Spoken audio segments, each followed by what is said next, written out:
որքան կարևոր է, որ մեր կյանքում մեզ հանդիպեն լավ մարդիկ։ Այո, կան ճակատագրական հանդիպումներ, գուցե հենց նրանց օգնությամբ ենք ճանաչում ինքներս մեզ։ Բարի ձեզ բարեկամներ, եթերում Նոր Դարն է։ Այսօր պիտի խոսենք մարդկային կյանքում ճակատագրական հանդիպումների կարևորության մասին։ Աշխարհի բոլոր գրողներն էլ այդ առումով հետաքրքիր տեսագրություն ունեն, բայց ես հատկապես հուզվում եմ հայ գրողների մասին պատմելիս։ Ինչու՞։ Մի կյանք եւ այնքան դժվարություն, մի կյանք եւ այդչափ նեղություններ, որքան դժվարություններ են կրել նրանք այն հռչակավոր գլուխգործոցները կերտելիս, որ մենք կարդում ենք այսօր։ Եվ ինչու մեր գնահատանքը եւ մեր սերը նրանց հանդեպ միշտ եղել են ուշացած։ Իմ գրքասեր բարեկամի Ալենի հետ թերթում ենք Նարդոսի կյանքը եւ չգիտեմ ինչու որոշեցինք մտապահել, որ ծնվել է Նարդոսը Թիֆլիսում, Միքայել Զաքարի Հովհաննիսյան 1867 թվական մարտի 1-ին։ Այդ պահին ես մտածում էի, որքան ճիշտ կվարվեն մեր ծնողները, ավակները, եթե գրքեր կարդան երիտասարդների հետ։ Մենք նրանց հետ գրքեր չենք կարդում եւ շատ մեծ սխալ ենք գործում։ Ծնողները, մայրիկները եւ հայրիկները, պապիկները եւ տատիկները պիտի գրքեր կարդան երեխաների հետ։ Չի կարելի ասել կարդա, պիտի ասել արի միասին կարդանք։ Չի կարելի ասել դաս սովորի, պիտի հրապուրել որևէ ձով, արի փորձենք գիտական գիտելիքներ ձեռք բերենք, կամ բոլոր դեպքերում երեխաների գործին ծնողը պիտի մասնակցի, ոչ թե նրա փոխարեն դաս սովորի, այլ պիտի մասնակցել նրա կյանքին, մենք պիտի սովորենք միասին ապրել։ Ահա այս ծրագիրը կամ այս գաղափարը, որ վերաբերում է մեր մշակութային կյանքին, մեր կրթական հանգամանքին, որը ուզում էի փոխանցել ձեզ։ Եվ այսպես միասին իմ երիտասարդ բարեկամի հետ սերտում ենք Նարդոսի կյանքը։ Սովորում էինք մի հետաքրքիր բան փնտրելու նպատակով եւ հասանք նրան, որ շատ դժվարություններ է ունեցել Նարդոսը ուսման տարիներին։ Միջոցներ չկային, միջոցներ չուներ։ Այդ պատճառով էլ չհաջողվեց ուսումը շարունակել Քութայիսի նահանգական սեմինարիայում։ Հենց այդ տարիների մասին գրողը հիշում է իր ինքնակեցագրության մեջ։ Ասում է. մի տարի այդպես թափառեցի պարապ-սարապ, ծնողներս տգետ, շրջապատս տգետ, հոգացող,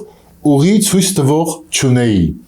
Այս այն կարևոր հարցն է, որին մենք պիտի հասնենք, որքան կարևոր է մեր կյանքում ճակատագրական հանդիպումները։ Եվ այսպես Նարդոսը ընդունվեց միակ վարժարանը, ուր ուսումը ձրի էր, Միքայելյան արհեստագիտական դպրոցը Թիֆլիսում։ Այստեղ հանդիպում ու մտերմանում է Ալեքսանդր Ծատուրյանին, մեր գրականության դասականին։ Երկու դասականները հանդիպել են իրար, երբ դպրոցականներ էին, եւ երկուսն էլ շատ նման էին իրար։ Եվս մի ճակատագրական հանդիպում։ Շատ նման էին իրար, որովհետեւ երկուսն էլ գրականության եւ արվեստի սիրահար եւ հենց դրանով, որ սիրում են գրականություն եւ արվեստ, հետաքրքրված են, ահա հենց դրանով էլ գրավում են հայոց լեզվի եւ կրոնի ուսուցիչ Արսեն Ավագ քահանա Բագրատունու ուշադրությանը։ Տեր հայրը անմիջապես նկատում է երիտասարդների մղումը դեպի արվեստ, գրականություն, դեպի հայոց լեզու եւ խրախուսում է նրանց, օրհնում է նրանց, օգնում է նրանց։ Ահա եւս մի ճակատագրական հանդիպում Արսեն Ավագ քահանա Բագրատունու հետ, որի խրախուսանքն էլ մղում է ապագա դասական հայ գրողներին դեպի գրական ասպարեզ։ Նրանք գտան իրենց ճանապարհը, գտան իրենց ճակատագիրը։ 1890 թվականի հունիսից Միքայել Հովհաննիսյանը, մեր Նարդոսը, հռչակավոր Նոր Դար թերթի քարտուղարն է եւ մինչեւ թերթի վերջնական դադարումը 1906 թվականը աշխատում է Նոր Դարում։ Գրական առաջին երկը պիես էր Թիֆլիսի բարբարով, գրված Սունդուկյանի Պեպոյի ազդեցությամբ։ Եվս մի հանդիպում սեփական ոճը որորելիս ընտրել էր Սունդուկյանի ոճը, այսինքն իրեն հետարշում էին իր համար նախընտրելին ժողովրդական խոսքով խոսողները։ Պարզ էր, որ ապագա գրողի հիմնական թեմատիկան պիտի լինի հասարակական կյանքը, ոչ թե Հորինովի պատմություններ, այլ ժողովրդի կյանքը։ Սակայն շատ շուտով Նարդոսը հրաժարվում է նմանակելու բնական այդ ձգտումից, որը իդեպ բոլոր տաղանդների ճանապարհն է, այդպես է սկսում տաղանդը, ինչ որ մեկին նմանվելով փորձում են գտնել իրենց եւ այդ ճանապարհը օրհնված ճանապարհ է։ Եվ փորձում է բանաստեղծություն։ 1887-ին դադարեցրեց նաև այս փորձերը, որովհետև շրջապատի մարդիկ էլի ճակատագրական հանդիպումներ են եղել, իրեն համոզեցին, որ դա իր կոչումը չէ, դու բանաստեղծ չես լինելու, ասացին։ Նարդոսը նոր դարթերթում տպել է ճշմարիտ բարեկամ պատմվածքը, Նունե Վիպակը, Աննա Սարոյանը, ես չթվարկեմ, գրեթե բոլոր գործերը Նարդոսի տպագրվել են այդ լեգենդար թերթում, նոր դարում։ Եվ միայն ժամանակ գրողը ձեռք բերեց գրական անուն, Նարդոս, մինչ այդ գիտեք, որ ինքը Միքայել Հովհաննիսյանն էր։ 1931 թվականին Թիֆլիսը նշում էր իր մեծ զավակի Նարդոսի գրական գործունեության 45-ամյակը, բայց պարզվեց, որ հանրահայտ հեղինակը առավել հայտնի էր նաև իր ծայրահեղ համեստությամբ։ Ես միշտ շատ համեստ կարծիք եմ ունեցել եւ այս 45 տարվա ընթացքում համեմատաբար այնքան ճիշտ բան եմ տվել մեր գրականությանը, որ պարզապես խիղճս թույլ չի տալիս ինձ արժանի համարել այն մեծ պատվին, որ այս երեկո տվիք ինձ։ Այսպես էլ խոստովանեց Նարդոսը իր հոբելյանական հանդեսի ելույթում։ 1933 թվականը եկավ։ Նարդոսի կյանքի վերջին տարին հայ մեծ գրողը հիվանդանոցից նամակ ուղարկեց Երևան Պետրատ։ Չգիտեմ, երկերիս առաջին հատորը լույս տեսավ, թե ոչ, բայց դրությունս այնքան ծանր է, որ դրանով այժմ շատ էլ չեմ հետաքրքրվում։ Ապրելու համար Նարդոսին մնացել էր ընդամենը մի քանի ամսվա կյանք։ Նա այդպես էլ չտեսավ իր երկերի արժանի հրատարակությունը։ Այո, բարեկամներ, անչափ կարևոր է, որ մեր կյանքում մեզ հանդիպեն լավ մարդիկ։ Այո, կան ճակատագրական հանդիպումներ, եւ գուցե հենց նրանց օգնությամբ, հենց նրանց աջակցությամբ եւ նրանց առիթով մենք ճանաչում ենք ինքներս մեզ։ Աշխարհի բոլոր գրողներն էլ վստահաբար ասում եմ, հետաքրքիր կեսագրություն ունեն։ Եվ ես սիրում եմ թերթել կեսագրությունները Բայրոնի, Բալզակի, Դոստոևսկու, Լև Տոլստոյի, Չեխովի, բայց ես հատկապես հուզվում եմ հայ գրողների մասին պատմելիս։ Ու նորից ուզում եմ կրկնել այն խոսքը, որ արդեն ասացի, մի կյանք եւ այդքան դժվարություն, մի կյանք եւ այդքան նեղություններ, ինչքան դժվարություններ են ճաշակել մեր դասականները իրենց հռչակավոր գլուխգործոցները կերտելիս։ Մենք հիմա կարդում ենք նրանց գործերը, ես առաջարկում եմ մտորենք այդ մասին, որ շատ դժվար է եղել նրանց ճանապարհը, եւ հատկապես այն մասին մտորենք, թե ինչու մեր գնահատանքը եւ սերը նրանց հանդեպ միշտ եղել են ուշացած։ Հայ անվանի բանաստեղծ Գեղամ Սարյանի անունը այսօր հազվադեպ է հնչում հեռուստատեսությամբ, նրան մոռացել է նաև մեր գրական մամուլը։ Մինչդեռ տասնամյակներ առաջ Գեղամ Սարյանի անունը գրողների միությունում տալիս էին ակնածանքով ու սիրով, նա բազում բարեկամներ ուներ եւ իր մարդկային լավ բնութագիրը եւ իր կերպարը համեստ, զուսպ ու բարի բոլորի համար սիրելի էր։ Պատիվ էր նրա բարեկամը լինել եւ պատիվ էր նրա գրականության մասին գրելը, նրա գործերին անդրադառնալը։ Ժամանակը եւ չափանիշների խախտումը այսօր բերել է մեզ մի վիճակի, երբ մենք տեսնում ենք շատ արժանավորների ովքեր ուշադրությունից դուրս են մնացել։ Բայց հենց նոր դարը ստեղծվել է նաև նրա համար, որ միշտ պաշտպան կանգնի լավին ու լավագույնին հայ գրականության պատմության մեջ, Գեգամ Սարյանը լավագույն գրողներից մեկը, ով թողել է հավերժական արժեքներ։ Այսօր ձեզ պիտի ներկայացնենք նրա հռչակավոր լուսանկարը, որը նրա գլուխգործոցներից մեկն է։ Այդ հոլովակը, որ դուք կտեսնեք, արժեքավոր է նաև նրանով, որ Գեգամ Սարյանի սքանչելի ստեղծագործությունը հնչելու է ժողովրդական արտիստ Գարուշ Խաչատյանի կատարմամբ։ Մենք նաև մոռացել ենք, թե ինչ է իսկական ասմունքը։ Դուք կլսեք վարպետի ձայնը։ Իսկ լուսանկարը, որ ասացի Գեգամ Սարյանի գլուխգործոցներից մեկն է, նրա լավագույն ստեղծագործություններից մեկը, պատմություն է իսկական սիրո մասին։ Պատմություն է այն մասին, թե ինչպես իսկական սիրո մեջ, իսկական սիրո հետ ապրում է մի մեծ նվիրում հայրենիքի նկատմամբ։ Խիզախ հայրենասիրության մասին է այս ստեղծագործությունը։ Շրջում է մի աղջիկ կանաչ ծաղկանոցում, թախծում են ատրտում ու մենակ։ Նրան բոլոր ծաղիկներն են լսում և օրորվում են լուր ու գլխահակ։ Գիտեք լույս ծաղիկներ, իմ սիրելին գնաց, նա կրվի դաշտ գնաց սերը սրտում։ Տեսել եք դուք նրան, նրա բույրը մնաց, նրա հայացքն է ձեր ամեն թերթում։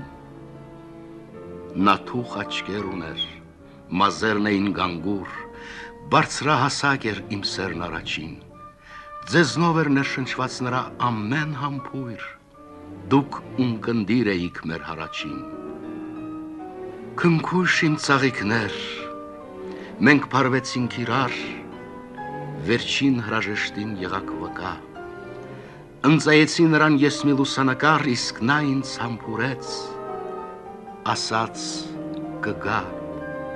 Ընծայեցի նրան ես մի լուսանկար և ասացի վերջին պահին,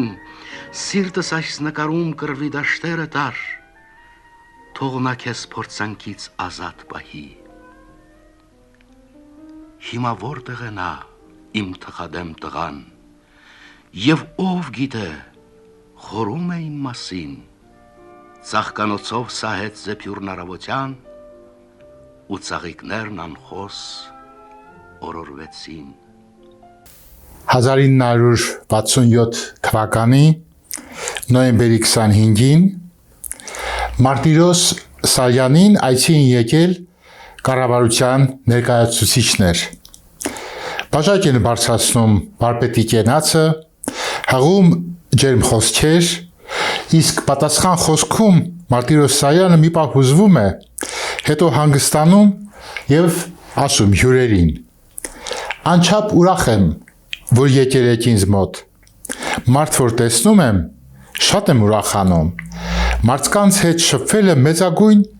երջանկություն է, դուք կառավարության մարդիկ եք, դուք էլ եք ստեղծագործում, ասել է Մարտիրոս Սարյանը, դուք կոչված եք ստեղծագործելու նոր կյանք,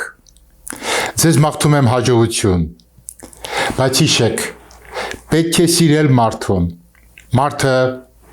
մեծ երևույթ է, շատ մեծ, բնությունը ամբողջ մարդու մեջ է, պետք է ճանաչել մարդուն, պետք է զգալ մարդուն, պետք է սիրել մարդուն, ինչպես սիրում ենք արևը, շատ հետաքրքիր խոսքեր, այդ ներ կառավարության ներկայացուցիչներին ուղղված։ Մարտիրոս Սարյանը նաև շարունակում է. Սիրել մարդուն նշանակում է սիրել ու գնահատել արևը։ Գիտեք, որ արևը վարպետի ամենից սիրած սիմվոլն էր եւ ահա թե ինչ խորհուրդ է տալիս, ինչ պատգամ է տալիս Հայաստանի կառավարության ներկայացուցիչներին։ Իդեպ ասեմ, որ մի ուրիշ դրվագ կա, վարպետի քույրը Կատարինեն ցածրաձայն մի հատված է երգել պատարագից, հետո ասել է Մարտիրոս Սարյանին. «Էդ ուր է Աստվածը, մի տեսնեինք»։ Մարտիրոս Սարյանը պատասխանել է. «Աստված այս սաղ աշխարհն է, մենք էլ Աստծու մեջ ենք, վատ մարդիկ էլ սատանաներն են»։ Այս փոքրիկ դրվագը ձեզ նայեկացրի իբրև իմ կարծիքով եւս մի ճակատագրական հանդիպում, ինչի մասին այսօր մենք զրուցում ենք։ Հոգիներս բացել ենք միմյանց առջև, սրտներս բաց ենք արել ու խոսում ենք ճակատագրական հանդիպումների մասին։ Բայց եթե ես շարունակեմ, պիտի ասեմ, որ սիրելի բարեկամներ, ավելի շատ սա իմ երազանքն է։ Ապագա Հայաստանի մասին եմ երազում, եւ մեր հաղորդումներում միշտ պիտի խոսեմ իմ երազների մասին, որ ձեր երազներն են։ Մենք ուզում ենք, որ մեր ապագա կառավարությունը անչափ հոգատար լինի արվեստի հայ գործիչների նկատմամբ, որովհետեւ ճիշտ է, Մարտիրոս Սարյանը այս անունը վերցրեցի մեր փառահեղ անցյալից, բայց այսօր էլ նշանավոր արվեստագետներ կան, այսօր էլ ունենք նշանավոր գրողներ, նկարիչներ, երաժիշտներ ունենք, որոնք չեն զգում այդ հոգատար վերաբերմունքը եւ մենք պարտավոր ենք եւ մեր ապագա Հայաստանի կառավարությունը պարտավորություն ունի հոգատար վերաբերմունքով սիրել ու գնահատել հայ արվեստի մեծ երախտավորներին։ Շատ հետաքրքիր մի երևույթ է մշակույթների հանդիպումը։ Մենք հաճախ ենք խոսում մշակութային կապերի մասին, բայց այս պահին ուզում եմ, որ երկու մշակույթներ ուղղակի հանդիպեն։ 1920 թվական 29 հունվար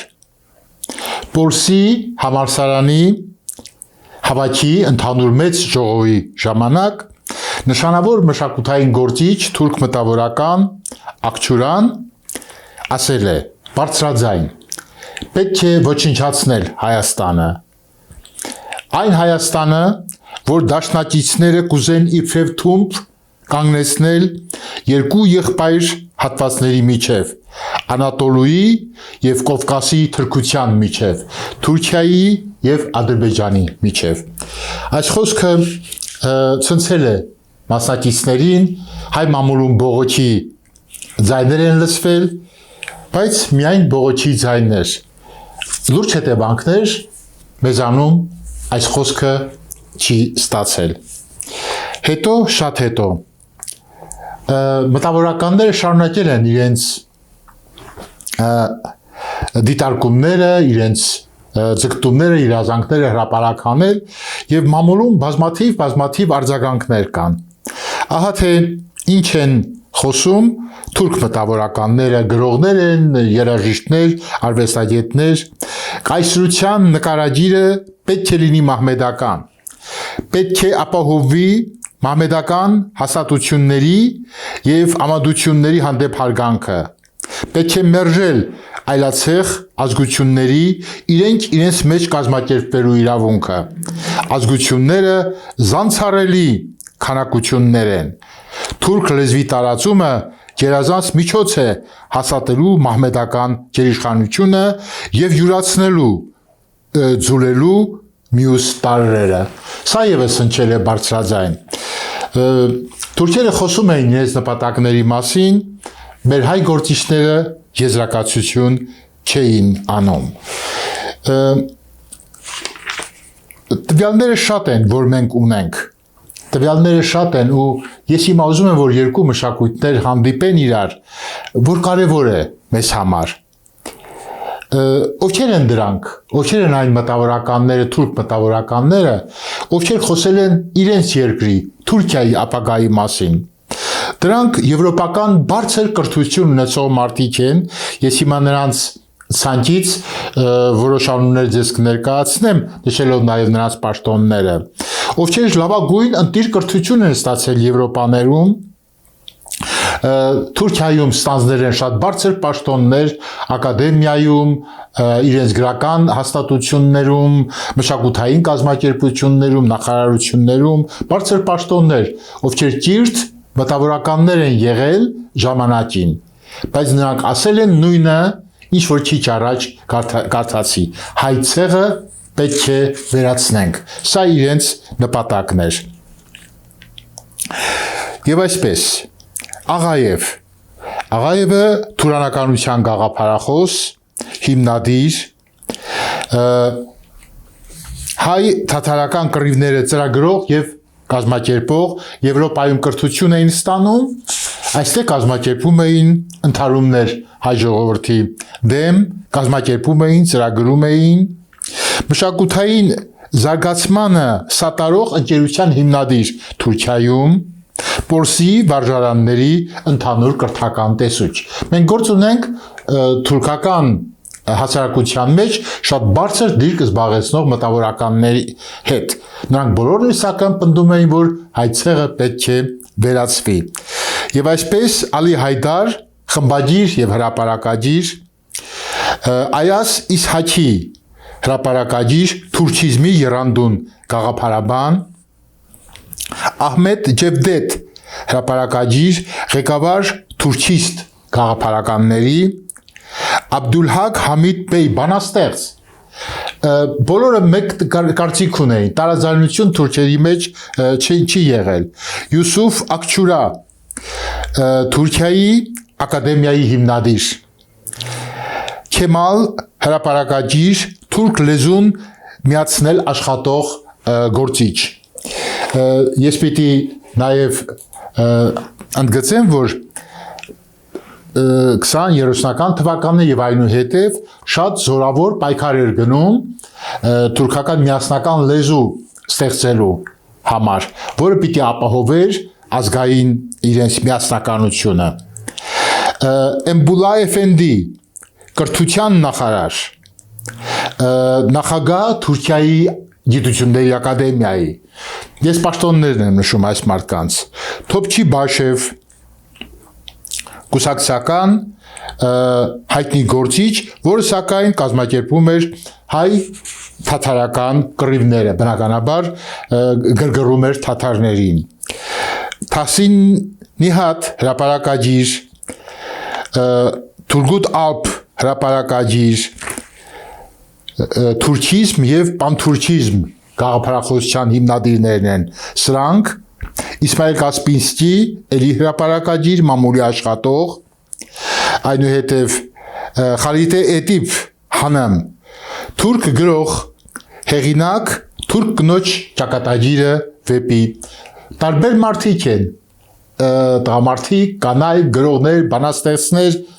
որոնք շատ տարբեր նկարագրի տեր են եւ տարբեր բնագավառներում են աշխատել, Սուլեյման Նազիվ, թուրքիստ հրապարակագիր, Սուլթանով, Ադրբեջանի ամենագործուն թեմքերից մեկը, հայտնի է իբրև Ղարաբաղ կոտորող, մտավորական է, բայց հայտնի է իբրև Ղարաբաղ կոտորող, Վեհիդ Թահիր, բանասեր, թուրքիզմի ցեղային քարոզիչ, Վահանուրեդդին էլի բանաստեղծ, թուրք լեզվի միացումին նպաստող անձնավորություն եւ այսպես շարունակել Ֆարուկ Նաֆիս բանաստեղծ, Սխան Սելֆի էլի բանաստեղծ, Քեմալեդդին Բեյ գերմանական կրթություն ստացած ճարտարապետ, թուրք ճարտարապետության միջոցով թուրքիզմի քարոզիչ։ Այո, նրանք այդպիսին էին։ Տարբեր մարդիկ, տարբեր վաստակիտեր մարդիկ, Եվրոպայում կրթություն ստացած շատ բարձր մտավորականներ, որոնք սակայն մեկ բան պնդում են, բոլորը միասին, հայերը պիտի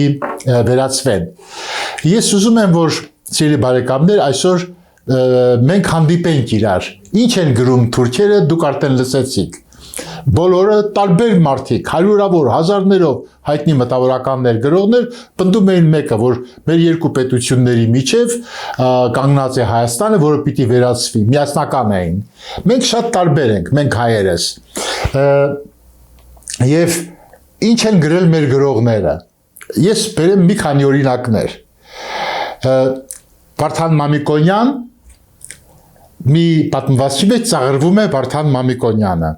Վարդան Մամիկոնյան, նա քո դուրը գալիս է, ոչ, ես զզվում եմ նրա արձանից, պատասխանեցի ես։ Նրա արձանը իրոք որ շատ տեղ է եւ նույնիսկ նման չէ իրեն, նա փոքրահասակ էր կորամեջք եւ տառապում էր ռևմատիզմից։ Նրա հասակը միանգամից երկարեց, մեջքը ուղղվեց եւ ծույլ ու վախկոտ ազնվականը, ծույլ ու վախկոտ է կոչվում Վարդան Մամիկոնյանը, այո, ազնվականը դարձավ մի անվախ այր, որը իբր թե փրկեց ազգի ապագան։ Ահա այսպես ծաղրի ենթարկվում մեր ազգային հերոսը։ Մենք կոչվում ենք դեմոկրատ, մենք կոչվում ենք ազատության ազգ եւ ինչ են կարդում մեր մամուլում մեր ազգային հերոսների մասին։ Ահա Վարդան Մայքոնյանը ավարտեցինք մի պատմվածք, որը տպագրվել է ժամանակին գրական թերթում, այնուհետև էլի գրական թերթից օրինակ այնտեղ ուր սերն է մինչև ականջախեցիները լռությամբ լեցուն սենյակիս մեջ ես լսում եմ ինչպես են հեռավոր օվկիանոսի սև խորքերում սերանում երկնագույն կետերը գրական թերթ 2014 թվական Համեմատեք թուրքերը ինչ են երազում ամբողջ ազգով մեկ 100,000-ավոր մտավորականներ գրողներ մի բան են երազում հայի ոչնչացումը իսկ մենք պատկերում ենք թե ինչպես են սերանում օվկիանոսում երկնագույն կետերը կամ հաջորդը բանաստեղծությունն այն մասին թե ինչպես են մերոնք հոգնել հայրենիքից ես հոգնեցի այս լեռներից քարուփշից աղուվիշից ցամքած պղտոր առուներից առնաշաղախ սահմաններից հոգնել է առնաշաղախ սահմաններից կարծես մեկ ենք դա այդպես արել փոշուկ կորույս օդ ու ճամփից շշալցված դեղոտ ջրից վաղորոդադող այս արևից արյուն ծծող միջատներից արժեզրկված բարուբանից մենք հոգնել ենք մեր արմատներից հայրեն լեզվով գրված բանաստեղծություն թեմա չունեք ինչ է կամ ասել որ սա պատերազմ էր գրքերի ու մարդկանց միջև եւ հաղթեցին ճանճերը սատկած եւ հիմա դու այն ես տղաս ինչ ես ափովս եմ զգում մոխիր դու իշնող ջունն էիր եւ իմաստը ձյան եւ ինչպես սանրել մազերը կծել խնձորն այս առողջ եւ գլուխը դնել պոեզիայի փափուկ հետույքին ահա սիրելի բարեկամներ մի քանի էջեր հայ գրականությունից, որը մեզ պիտի սթափեցնի, այս համեմատությունը մեկ բան էր նշանակում, ճակատագրական հանդիպում, ավելի ճիշտ բախում երկու մշակույթների։ Սիրելի բարեկամներ, անչափ կարևոր է, թե մենք ինչպես ենք մեր մշակույթը ներկայացնում մեր ժողովրդին։ Ես երբեք